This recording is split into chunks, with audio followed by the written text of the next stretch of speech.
making the blind see with ultrasensitive algal photoreceptors.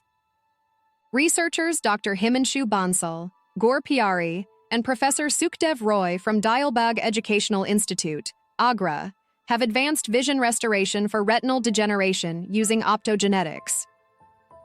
Their study and scientific reports highlights how channel rhodopsins, particularly the novel ChRmine opsin and its variants, can restore vision in ambient light without the need for bulky goggles, offering hope for millions.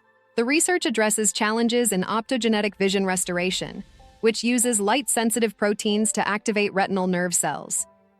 Traditional methods required bright light and had limited color ranges and slow response times.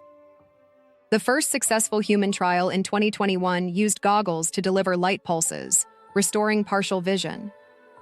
The new study improves upon this with ChRmine, a more sensitive opsin that works in everyday lighting, like sunlight, using less light, making the process more natural and user-friendly.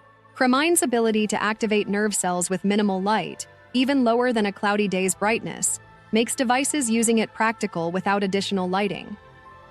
This breakthrough enables optogenetic devices to work in natural light.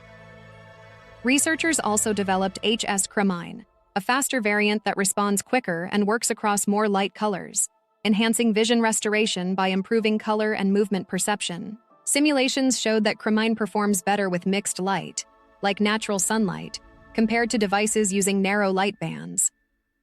This approach yields a stronger response and improves vision restoration while using lower light levels, minimizing eye damage and reducing reliance on artificial lighting.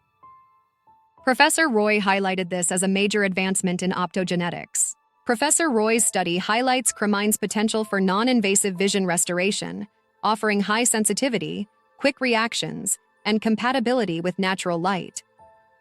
These advancements could lead to affordable, effective optogenetic retinal prostheses, significantly improving the quality of life for people with vision loss.